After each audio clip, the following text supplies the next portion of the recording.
ഈശോയിൽ പ്രിയമുള്ളവരെ, ദൈവത്തെ നമ്മളെ തിരഞ്ഞെടുക്കുകയാണോ? ദൈവം നമ്മളെ തിരഞ്ഞെടുക്കുകയാണോ? ദൈവം നമ്മളെയാണ് തിരഞ്ഞെടുക്കുന്നത്. യേശുക്രിസ്തുവിന് പുറകിലൂടെ കുറേ പേര് നടന്നിരുന്ന ഒരു കാലത്ത് ഈശോ മലയ്ക്ക് മുകളിൽ കയറി നിന്ന് എവിടെയോ കയറി നിന്ന് അവരെ തനിക്ക് ഇഷ്ടമുള്ളവരെ അടുത്തേക്ക് വിളിക്കുന്നു എന്നൊരു ഭാഗമുണ്ട്. തനിക്ക് ഇഷ്ടമുള്ളവരെ എന്ന് പറയുമ്പോൾ വിദ്യാഭ്യാസമുള്ളവരെ, കുറവില്ലാത്തവരെ, ആരോഗ്യമുള്ളവരെ, കാണാൻ ഫലമുള്ളവരെ എന്നൊന്നുമില്ല. തനിക്ക് ഇഷ്ടമുള്ളവരെ അടുത്തേക്ക് വിളിക്കുന്നു.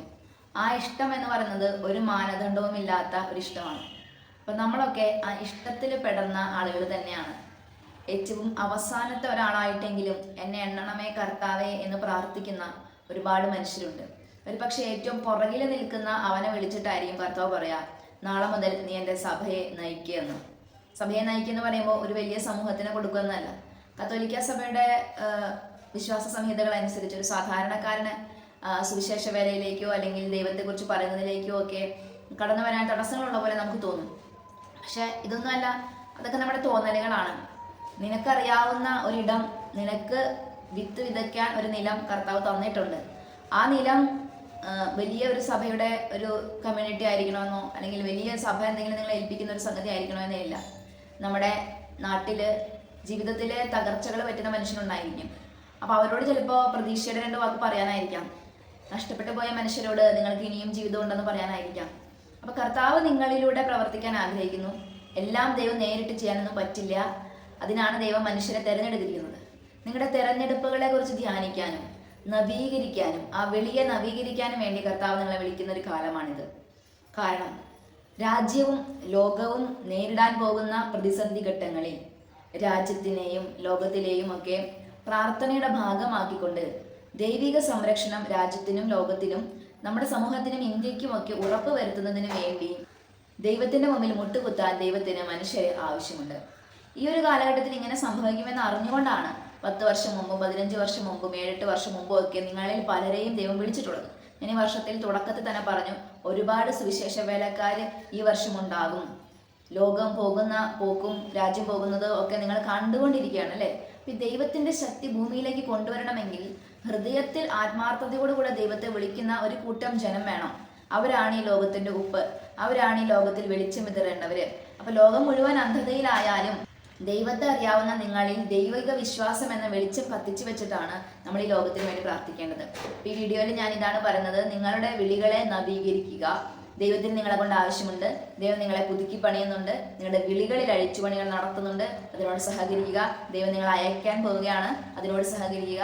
ദൈവം നിങ്ങളിലൂടെ ദൈവിക പ്രവൃത്തികൾ ചെയ്യാൻ പോവുകയാണ്, അതിനോട് സഹകരിക്കുക. ഞാൻ ഇത്രയും നാൾ ഇങ്ങനെയാണ് ജീവിച്ചത്, ഇനി ഇങ്ങനെ ജീവിക്കുള്ളൂ എന്ന് പറയരുത്. നിങ്ങൾ ജീവിച്ച ജീവിതം ദൈവവിശ്വാസം അനുസരിച്ച് തന്നെ ആയിരിക്കും. രാവിലെ എണീക്കുന്നു, പ്രാർത്ഥിക്കുന്നു, ഇരിക്കുന്നു, ധ്യാനിക്കുന്നു, പള്ളിയിൽ പോകുന്നു, പ്രസംഗിക്കുന്നു, ഇതൊക്കെ ആയിരിക്കാം. പക്ഷെ അതിന് ഉപരിയായിട്ട് പുതിയൊരു കാര്യം നിങ്ങൾ ശരി തന്നെ ചെയ്താലും അതിനുപരിയായിട്ടൊരു പുതിയൊരു കാര്യം നിങ്ങളിൽ ഒരു പാറ്റേണിന് ഒരു മാറ്റം വരുത്താൻ ചിലപ്പോൾ ദൈവം ഈ കാലഘട്ടത്തിൽ ആഗ്രഹിക്കും. കാലഘട്ടത്തിൻ്റെ ആവശ്യമനുസരിച്ച് സുവിശേഷ വേലക്കാരുടെ മാനസികാവസ്ഥയിലും അവൻ്റെ ആത്മീയ ചിന്തകളിലും വ്യത്യാസങ്ങൾ വരുത്താൻ കഴിവുള്ളവനാണ് ദൈവം. സോ ഈ കാലഘട്ടത്തിന് എന്ത് വേണമെന്ന് ദൈവത്തിന് അറിയാം. അതനുസരിച്ച് ദൈവം നമ്മുടെ ജീവിതത്തിൽ മാറ്റം വരുത്തും. അപ്പം ഞാൻ ഇതാണ് ഇത്രയും നാൾ പഠിച്ചു വെച്ച സുവിശേഷം അല്ലെങ്കിൽ സുവിശേഷ വേല രീതി എന്ന് പറഞ്ഞുകൊണ്ടിരിക്കരുത്. കർത്താവ് നിങ്ങളിൽ മാറ്റം വരുത്തുമ്പോൾ ആ മാറ്റത്തിനോട് സഹകരിക്കുക. ഇത്രയും കാലം ഞാൻ അകത്തിരുന്നിട്ടുള്ള സുവിശേഷ വേലയായിരുന്നു. അപ്പം ഞാൻ ഓർത്തു ഇതിങ്ങനെ തന്നെ ആയിരിക്കും ഞാൻ അവസാനം വരെ ചെയ്യേണ്ടതെന്ന്. എനിക്കറിയായിരുന്നു, എനിക്ക് ചെറിയ വിഷൻസ് ഒക്കെ ഉണ്ടായിരുന്നു എന്നെ ചെയ്യേണ്ടതെന്നതിനെ കുറിച്ച്.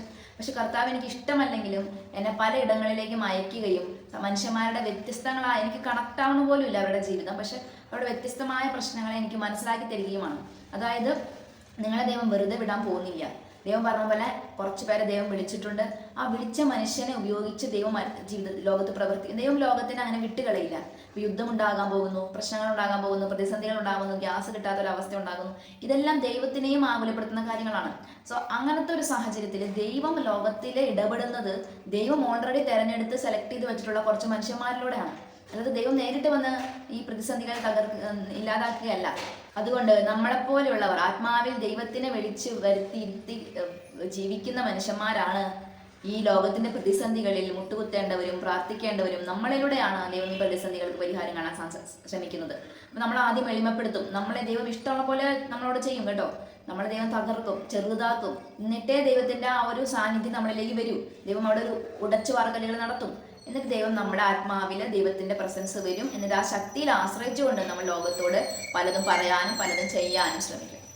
ഈശോയിലെ പ്രിയമുള്ളവരെ, വിധക്കാരെ ആവശ്യമുള്ള ഒരു കാലഘട്ടം, കൊയ്ത്തുകാരെ ആവശ്യമുള്ള ഒരു കാലഘട്ടം.